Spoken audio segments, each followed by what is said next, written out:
নমস্কাৰ, মই মোৰ চেনেল এছআৰ ব্লগ মাইনুলে আপোনালোক সকলোকে স্বাগতম কৰিছোঁ। আৰু আজি এটা নতুন বস্তু লৈ আপোনালোকৰ মাজলৈ আহিছোঁ। বস্তুনো কি এয়া দেখিছেনে? মই প্লেটত ধুনীয়াকৈ কেইটুকুৰামান চাবোন সজাই থৈছোঁ। এই চাবোন কেইটুকুৰা হালধি আৰু বেচনৰ হয়। তাৰ লগতে মই কিছুমান আৰু বস্তু মিলাই দিছোঁ। আৰু এই চাবোন টুকুৰা মই কেনেদৰে বনালোঁ তাকে মই আজি আপোনালোকৰ আগত দেখুৱাম। আৰু এই হালধি বেচনৰ চাবোন আমাৰ শৰীৰৰ কাৰণে, আমাৰ ছালখনৰ কাৰণে আৰু আমাৰ চেহেৰাৰ কাৰণে বহুতেই উপযোগী। আৰু ইয়াৰ গুণাগুণখিনিনো কি সেইবোৰ সকলো মই চাবোন বনাই থাকোঁতে আপোনালোকৰ আগত ক'ম। এতিয়া আহক মই কেনেদৰে চাবোন টুকুৰা বনাইছোঁ তাকে মই দেখুৱাম।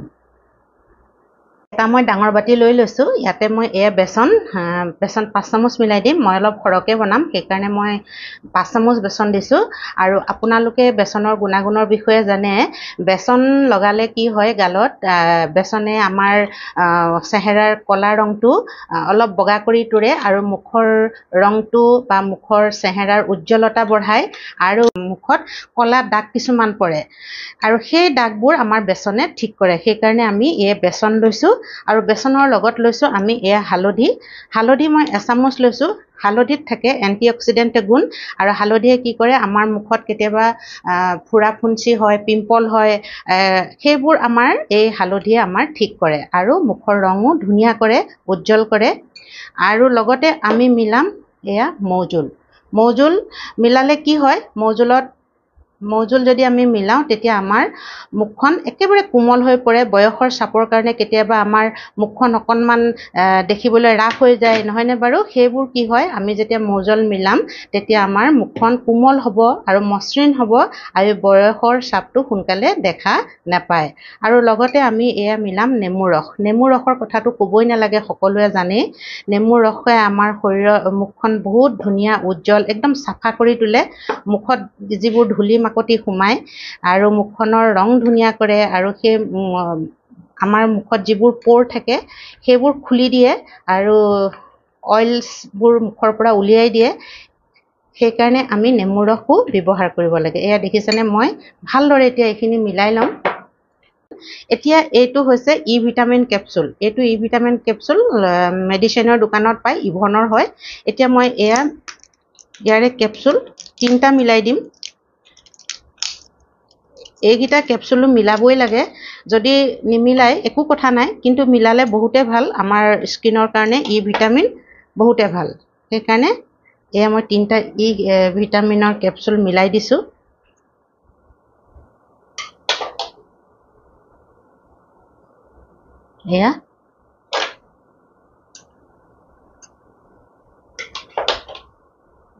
এই 3টা মই ভিটামিনৰ কেপচুল মিলাই দিছোঁ। আৰু ইয়াত এতিয়া মই নাৰিকল তেল হয়, মই কৈছোঁৱেই নাৰিকল তেল মিলাব পাৰি। এতিয়া নাৰিকল তেল অলপ মই ইয়াতে মিলাই দিছোঁ। আৰু এইখিনি এতিয়া মই ধুনীয়াকৈ মিলাই ল'ম। ধুনীয়াকৈ মিলাই এটা পেষ্ট বনাই ল'ম। ভালদৰে মিলাই থাকিম।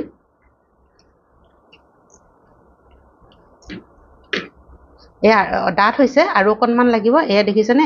দি দিছোঁ আৰু অকণমান নাৰিকল তেল। এইটো নাৰিকল তেলৰ বটল নহয় বাৰু, ডাঙৰ নাৰিকল তেলৰ বটলৰ পৰা মই সৰু এটাত ভৰাই লৈছোঁ ল'বলৈ সুবিধা হোৱাৰ কাৰণে। এইদৰে মই ধুনীয়াকৈ মিলাই এটা ধুনীয়া পাতলীয়া পেষ্ট বনাই ল'ম। অকণমান মোৰ ডাঠ হৈছে, সেইকাৰণে মই গোলাপ জল অকণমান মিলাই দিছোঁ। গোলাপ জল আমাৰ মুখত লগালে বহুতে ভাল। টোনাৰৰ কাম কৰে গোলাপ জলে। আৰু গোলাপ জলে আমাৰ মুখখন বহুত ধুনীয়া কৰি ৰাখে, একদম কোমলতা মসৃণতা আনে। গোলাপ জলো অকণমান ইয়াতে মিলাই দিছোঁ, তেতিয়া খুব ভাল হ'ব দেই। আৰু এইটো চাবোন আৰু গোলাপ জলটো মিলালে আৰু গোন্ধটো চাবোন টুকুৰাৰ খুব ভাল আহে। আপোনালোকে সেইকাৰণে চাবোন যেতিয়া বনায় গোলাপ জল মিলাব পাৰে। গোলাপ জলে বহুত ধুনীয়া এটা চাবোন টুকুৰাৰ গন্ধ দিব। আৰু বেলেগে কোনো এচেঞ্চ মিলাব নালাগে। আৰু দেখিছেনে? ধুনীয়াকৈ আমাৰ হৈ গৈছে। আৰু অকণমান মিলাই দিওঁ, তেতিয়া আৰু অকণমান লিকুইড হ'ব। মই গোলাপ জলেই মিলাই দিছোঁ, তেতিয়া আমাৰ চাবোনৰ গন্ধটো বহুত ধুনীয়া আহিব। মই সৰহকৈ লৈছোঁ কাৰণে বেছি বেছি মিলাইছোঁ। আপোনালোকে প্ৰথমতে কমকৈ বনাই চাব। মই সদায় মোৰ ভিডিঅ'বিলাকত কওঁৱেই মই এইটো কথা যে প্ৰথমতে যেতিয়া বনাই যোনবিলাকে নতুনকৈ শিকিছে যিসকলে তেওঁলোকে কমকৈ বনাই ল'ব লাগে, কমকৈ বনাব লাগে। কাৰণ হয়তো মই যদিও ইয়াত বনাই দেখুৱাইছোঁ ইমান এটা উমান নাপায়, সেইকাৰণে তেওঁলোকে এবাৰ যেতিয়া বনাব তেতিয়া সকলো কথা ভালদৰে বুজি পাই যাব। সেইকাৰণে প্ৰথমতে অকণমান কমকৈ লৈ বনাব, তাৰপিছত সৰহকৈ বনাব। আৰু যিসকলে বনাইছে তেওঁলোকেতো আৰু সৰহকৈয়ে বনাই জানেই সকলো কথা। এয়া দেখিছেনে আমাৰ ধুনীয়া এটা পেষ্ট হৈ গ'ল। আৰু এতিয়া মই এইখিনি কিনাৰত থৈ দিম আৰু বাকী কাম আমি এতিয়া কৰি ল'ম। এয়া মই আমাৰ ধুনীয়াকৈ পেষ্টটো হৈ গ'ল। খুব ধুনীয়াকৈ মিলাই ল'ব দেই, যাতে ক'তো গুটি গোটা নাথাকে, কাৰণ বেচনবোৰ অকণমান গুটি বান্ধি যায় নহয়নে। সেইকাৰণে খুব ধুনীয়াকৈ আমি মিলাই ল'ব লাগিব যাতে অকণমানো গুটি নাথাকে। আৰু ডাঠ হৈছে বুলি যদি ভাবে তেতিয়াহ'লে অকণমান তেল মিলাই দিব, নতুবা অকণমান গোলাপ জল মিলাই দিব লাগে। এয়া ধুনীয়াকৈ আমাৰ হৈ গ'ল, অকণমানো ক'তো গুটি গোটা নাই। দেখিছেনে? যিমান ভালদৰে মিলাব আমাৰ চাবোন টুকুৰাও ধুনীয়া হ'ব, নতুবা চাবোন টুকুৰাত গুটি গোটা থাকিব, আমি ইউজ কৰোঁতে ভাল নালাগিব। আৰু ইমান ধুনীয়া গোন্ধ ওলাইছে না গোলাপ জলৰ, একদম চাবোন টুকুৰাও ধুনীয়া গুণাব। এয়া দেখিছেনে আমাৰ হৈ গ'ল। এতিয়া মই পিছৰ কামখিনিলৈ আহোঁ। চাবোন বনাবৰ কাৰণে মই এখন ট্ৰে লৈছোঁ। এইখন হৈছে চিলিকন ট্ৰে বুলি কয়, চপ মল বুলি কয়। আৰু এইখন মই মেছৰ পৰা কিনিছোঁ। আৰু এইখনত চাবোন বনালে বহুত ধুনীয়াকৈ চাবোন টুকুৰা ওলাই আহে, সেইকাৰণে ইয়াত চাবোন বনাবৰ কাৰণে ভাল। যদি আপোনালোকৰ ওচৰত এনেকুৱা ট্ৰে নাথাকে তেতিয়াহ'লে আমাৰ চবৰে ঘৰতে এনেকুৱা বাতি থাকেই নহয়নে, এনেকুৱা বাতিটো বনাব পাৰিব। বাতিত বনাবলৈ হ'লে অকণমান নাৰিকল তেল চাৰিওপিনে লগাই ল'ব লাগিব। আৰু তেনেকুৱা বাতি নাথাকিলেও এনেকুৱা প্লাষ্টিকৰ বাতিত বহুত ধুনীয়া চাবোন হয়। এনেকুৱা বাতি মিঠাই দিবৰ কাৰণে কেতিয়াবা আমি লৈ আহোঁ নহয়নে, আমাৰ আৰু থাকি যায়। আৰু যেনেকৈ আৰু প্লাষ্টিকৰ গিলাচবোৰ যে আহে পানী খোৱা, তেনেকুৱাতো বনাব পাৰিব। আকৌ নতুবা এনেকুৱা ঢাকোন থাকে, বটলৰ ঢাকোনবোৰ, অকণমান ডাঙৰ ঢাকোন এখন ল'ব, ইয়াতো আমি অকণমান তেল লগাই লৈ পেলানি আৰু ইয়াত আমি চাবোন বনাব পৰা যায়, একো অসুবিধা নাই। এনেকুৱা চিলিকন মল নহ'লেও আপোনালোকে এনেকুৱা কিছুমান বস্তুৰে আমি ধুনীয়াকৈ চাবোন বনাব পাৰোঁ। খালি ইয়াত অকণমান নাৰিকল তেল লগাই ল'লে কি হ'ব, নতুবা ভেচলিন হওক কোনোবা অইল জাতীয় বস্তু লগাই ল'লে চাবোন টুকুৰা সোনকালে ওলাই আহিব। চাবোন বনাবৰ কাৰণে আমাৰ চবতকৈ জৰুৰী বস্তু হৈছে এই টুকুৰা হৈছে চপ বেছ। এই টুকুৰা আমাক লাগিবই। আৰু এই টুকুৰা মই কিনিছোঁ মেছৰ পৰা, ইয়াক চপ বেছ বুলি কয়। আৰু এয়া 500 গ্ৰাম হয়। 500 গ্ৰাম মই এইকাৰণে লৈছোঁ, অলপ বেছিকৈ মই চাবোন বনাম আৰু সেইকাৰণে মই 500 গ্ৰাম চাবোন লৈছোঁ। আৰু এয়া মেছৰ পৰা কিনিছোঁ। আৰু এতিয়া আমি এই চপ বেছখিনি কি কৰিব লাগিব, সৰু সৰু ডাঙৰ হৈ আছে, সৰু সৰু টুকুৰাকৈ আমি কাটি ল'ব লাগিব।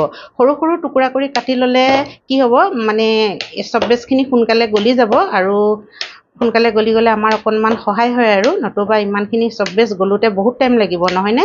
সেইকাৰণে মই এই চপ বেছখিনি এনেকৈ সৰু সৰুকৈ কাটি ল'ম।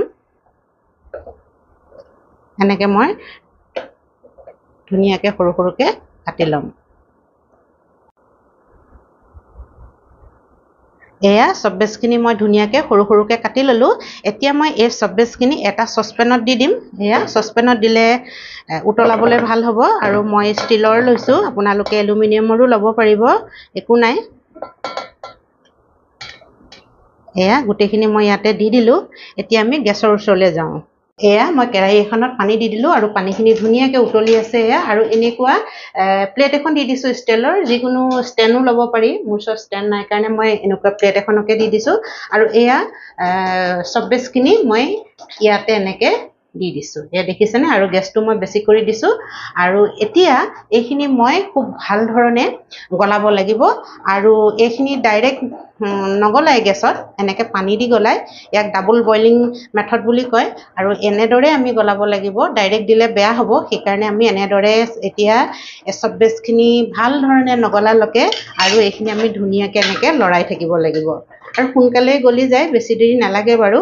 এয়া দেখিছেনে, মই এনেদৰে লৰাই থাকিম, নতুবা ওপৰৰখিনি নগলিব, তলৰখিনি গলি যাব। এয়া এনেকৈ ধুনীয়াকৈ আমি লৰাই থাকিব লাগিব। আৰু এইদৰে আমি চাবোন বনাই ঘৰতে ইউজ কৰিব পাৰোঁ। আৰু পইচাও বেছি খৰচ নহয়, অলপ কম পইচাতে আমি বনাব পাৰোঁ।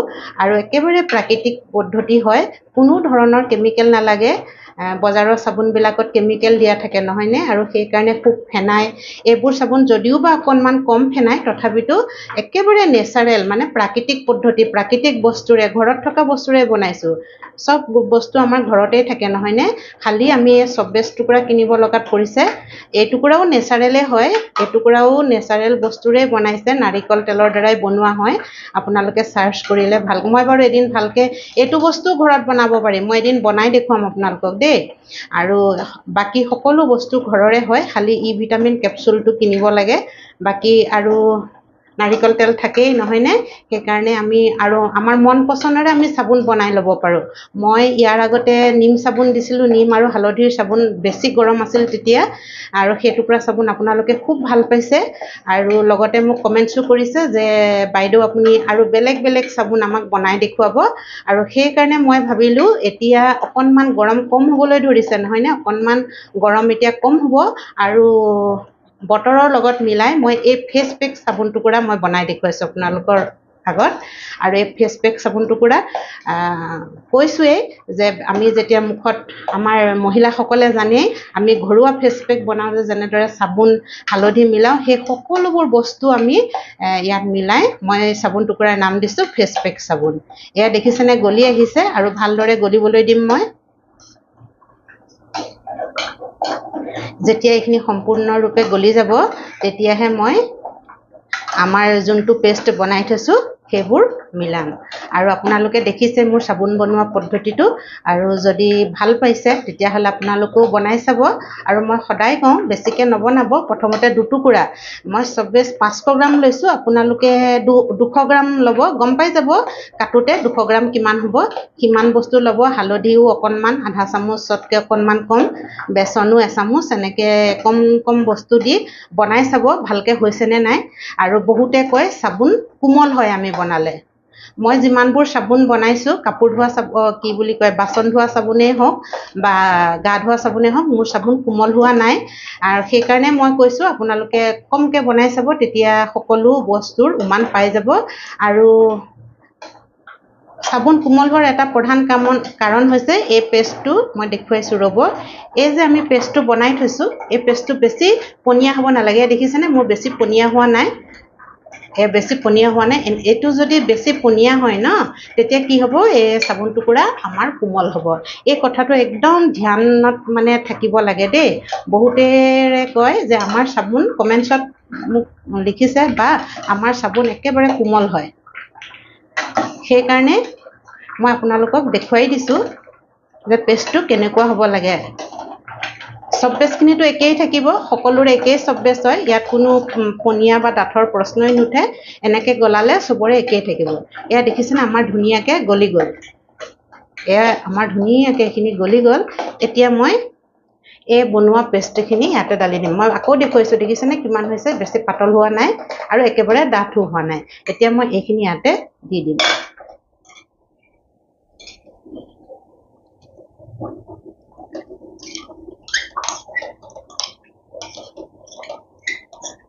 এয়া ধুনীয়াকৈ মই এইখিনি ইয়াতে মিলাই দিলোঁ। এতিয়া মই লাহে লাহে এইখিনি লৰাই দিম।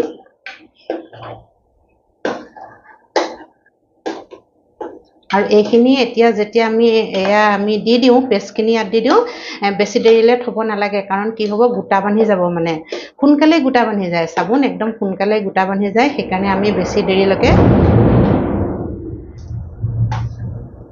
দেৰিলৈকে আৰু থ'ব নালাগে। দেখিছেনে আমি লিকুইডটো দেখিছেনে, ৰংটো দেখিছেনে। আৰু ইয়াত কিছুমানে ৰঙো মিলায়, ৰং মিলাব নালাগে, ইমান ধুনীয়া ৰং উঠিছে। আৰু কিহৰ কাৰণে ৰং মিলাব লাগে হয়নে নহয়। এয়া চব একদম ধুনীয়াকৈ ৰং মিলাই গৈছে। আৰু কিছুমানে ভাল গোন্ধাবৰ কাৰণে এচেঞ্চো মিলাই কিছুমান। মই কৈছোঁৱে আমি গোলাপ জল মিলাই দিছোঁ, গোলাপ জল মিলাৰ কাৰণে ধুনীয়া আমাৰ একদম মানে গোন্ধ এটা আহিছে গোলাপ ফুলৰ, আৰু বেলেগে মিলাবলৈ নালাগে। এই আমাৰ হৈ গ'ল। এতিয়া মই গেছটো অফ কৰি দিওঁ আৰু আমি ট্ৰেখনৰ ওচৰলৈ লৈ যাওঁ।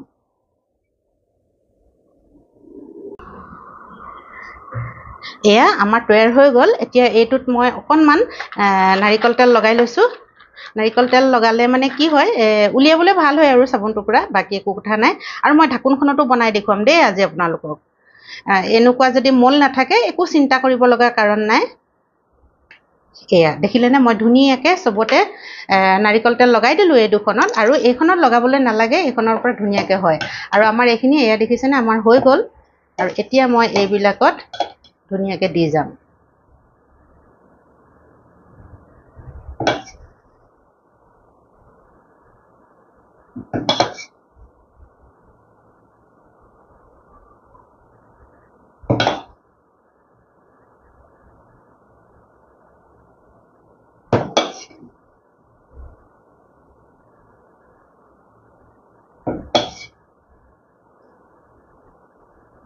এয়া একদম ধুনীয়াকৈ দি গৈছোঁ। মই কৈছোঁৱে মই সৰহকৈ বনাইছিলোঁ। এয়া দেখিছেনে সৰহকৈ বনোৱাৰ কাৰণে কেইবাপিছো ওলাব মোৰ চাবোন।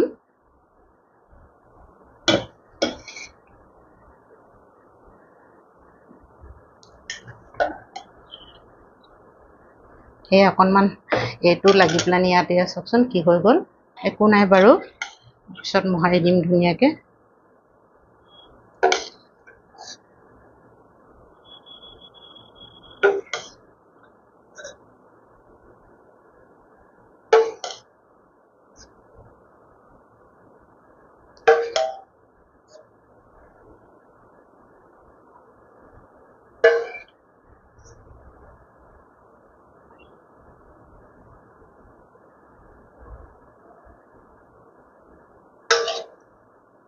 এয়া চাওক মই ধুনীয়াকৈ চবতে দি দিলোঁ, কেইবাপিছো মোৰ চাবোন ওলাব। এতিয়া মই এইখিনি ধুনীয়াকৈ থৈ দিম। 4-5 ঘণ্টাৰ কাৰণে আমি থৈ দিম। আৰু এইখিনি ফ্ৰিজতো থ'ব পাৰি দেই, মই কিন্তু ফ্ৰিজত নথওঁ, এনেকৈ থ'ম, নৰ্মেল টেম্পাৰেচাৰতে থ'ম, একো নহয়, বহুত ধুনীয়াকৈ হয়। আৰু এইবোৰ যে ইয়াত ফেন উঠিছে, ফেনবোৰ পেলাই দিব পাৰি। প্ৰথমতে মই পেলাই দিছিলোঁ, কিন্তু ফেনখিনিও মানে বেয়া নহয়। ফেনখিনি চাবোন ফেনাই দিলে আঁতৰাই দিলে অকণমান চাবোন কমহে হৈ যাব। সেইকাৰণে ফেনখিনি পেলাই দিয়াৰ কোনো কাৰণ নাই। পেলাই নিদিলে অকণমান আৰু ফেন দেখা যায়, পেলাই দিলে বহুত ধুনীয়া দেখায় একদম, সেইটোৱে কথা, বাকী একো কাৰণ নাই। এতিয়া মই এইবাৰ বাৰু ফেনৰ সৈতেই থৈছোঁ, ফেনৰ সৈতেই থৈ চাওঁচোন আৰু আপোনালোককো দেখুৱাম কেনেকুৱা লাগে। প্ৰথমবাৰ বনাওঁতে মই ফেনখিনি আঁতৰাই দিছিলোঁ, এইবাৰ মই আঁতৰাই দিয়া নাই, এনেকৈয়ে থ'ম। আৰু এতিয়া দেখিলে নহয় যে আমাৰ চপমেল কি বুলি কয়, এইখন ট্ৰে নহ'লেও, চিলিকন ট্ৰেখন নহ'লেও আমি এনেকুৱা কিছুমান বস্তুত, এনেকুৱা প্লাষ্টিকৰ বা ঢাকোনৰ এনেকুৱা কিছুমান বস্তুত আমি বনাব পাৰোঁ। আৰু এইখিনি এতিয়া মই 4 ঘণ্টা বা 5 ঘণ্টা থৈ দিম, তাৰপিছত মই আকৌ আপোনালোকৰ আগত ধুনীয়াকৈ দেখুৱাম। এয়া আমাৰ চাবোন ধুনীয়াকৈ হৈ গ'ল। 5 ঘণ্টামান মই এনেদৰে থাকিবলৈ দিছিলোঁ, আৰু 5 ঘণ্টাৰ মূৰত মই চাইছোঁ ধুনীয়াকৈ আমাৰ চাবোন গোট মাৰি গ'ল আৰু উলিয়াব পৰা অৱস্থাত হৈ গ'ল। এতিয়া মই এয়া চাবোন আপোনালোকৰ আগত উলিয়াই দেখুৱাম। এয়া চিলিকন মলৰ পৰাই উলিয়াইছোঁ, চাওকচোন কিমান ধুনীয়াকৈ চাবোন টুকুৰা হৈছে, দেখিছেনে এয়া চাওক। আৰু এইটো ছাইডত ফেন আছিলে, মই ফেনবোৰ উলিয়াই দিয়া নাছিলোঁ, সেইকাৰণে এনেকুৱা হ'ল। আৰু এইটো ছাইড চাওক কিমান ধুনীয়া হৈছে। আৰু দেখিছেনে মই এয়া টাইট হৈছে, মই এনেকৈ দিছোঁ, অকণমানো আমাৰ হাতত লাগি অহা নাই, ধুনীয়াকৈ আমাৰ চাবোন হৈ গৈছে। আৰু এতিয়া মই গোটেই চাবোনখিনি উলিয়াই ল'ম।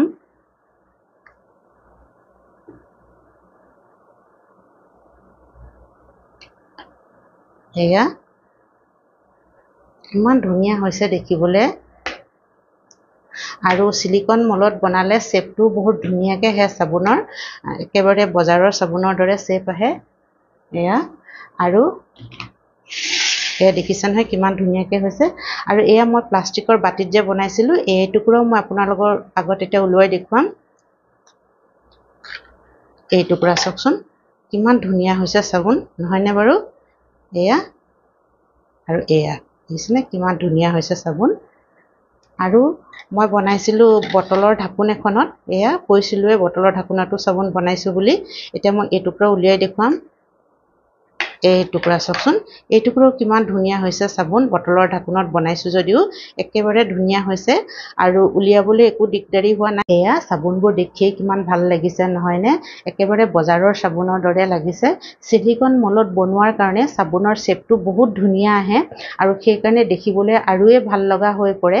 বেলেগতো বনাব পাৰি, একো নাই, কিন্তু শ্বেপটো ভাল অহাৰ কাৰণে চিলিকন মলত বা চব ট্ৰেত বনালে চাবোনখিনি দেখিবলৈ ধুনীয়া লাগে আৰু এই চাবোন মই ইউজ কৰিছোঁ আগতেও কৰিছোঁ আৰু বহুত ভাল ফল পাইছোঁ সেইকাৰণে মই আপোনালোকৰ মাজলৈ লৈ আহিলোঁ আৰু এই চাবোন এদিন বা দুদিন ইউজ কৰাৰ কথা নহয় কমেও 3 মাহমান ইউজ কৰিলে আপোনালোকে নিজেই গম পাব আমাৰ ছালৰ ৰং কিমান ধুনীয়া হৈ পৰে মানুহৰ কলা ৰং বা বগা ৰং তেনেকুৱা কোনো কথা নহয় কলা মানুহেই হয় কিন্তু ছালখন কি হয় কোমল হয় আৰু মিহি হৈ পৰে দাগ দুগলিবোৰ নোহোৱা হৈ পৰে নিজৰে ভাল লাগি যায় এই চাবোন টুকুৰা ইউজ কৰাৰ পিছত ধুনীয়া ফল পোৱা যাব আৰু মই ভাবিলোঁ সেইকাৰণে এই চাবোন টুকুৰা আপোনালোকৰ মাজলৈ লৈ আহোঁ আপোনালোকৰ বাৰু কেনেকুৱা লাগিছে ভিডিঅ'টো দেখি মোক কমেণ্টছত জনাবচোন যদি ভাল লাগিছে তেতিয়া আপোনালোকেও বনাই চাব পাৰিব বহুত বস্তুও নালাগে ঘৰত থকা বস্তুৱে খালি চব বেষ্ট টুকুৰা কিনিব লাগিব অলপ বস্তুৰে চাবোন বনাব পাৰি আৰু প্ৰাকৃতিকভাৱে বনোৱা বস্তু কোনো কেমিকেল ইয়াত ইউজ কৰা নাই সেইকাৰণে আমাৰ ছালখনৰ কাৰণে আমাৰ চেহেৰাৰ কাৰণে বহুতেই উপযোগী হয় আৰু যদি ভিডিঅ'টো চাই আপোনালোকে ভাল পালে তেতিয়াহ'লে মোৰ চেনেলটো ছাবস্ক্ৰাইব কৰি ল'ব আৰু ভিডিঅ'টো শ্বেয়াৰ কৰি দিব আৰু লাইক এটা কৰি দিব আৰু কমেণ্টছো লিখিব আপোনালোকে মোৰ ভিডিঅ'বোৰ চাই যি সহায় সমৰ্থন কৰিছে মোৰ চেনেলটো আগবঢ়াই লৈ গৈছে তাৰ কাৰণে মই আপোনালোকক বহুত ধন্যবাদ জ্ঞাপন কৰিছোঁ আৰু আশা ৰাখিছোঁ এইদৰে আপোনালোকে মোক সহায় সমৰ্থন কৰি মোৰ চেনেলটো আগবঢ়াই লৈ যাব আৰু শেষত বহুত ধন্যবাদ জনাই আজিৰ ভিডিঅ'টো ইমানতে মই সামৰিছোঁ আৰু এটা নতুন ভিডিঅ' লৈ অহাৰ প্ৰতিশ্ৰুতিৰে আজিলৈ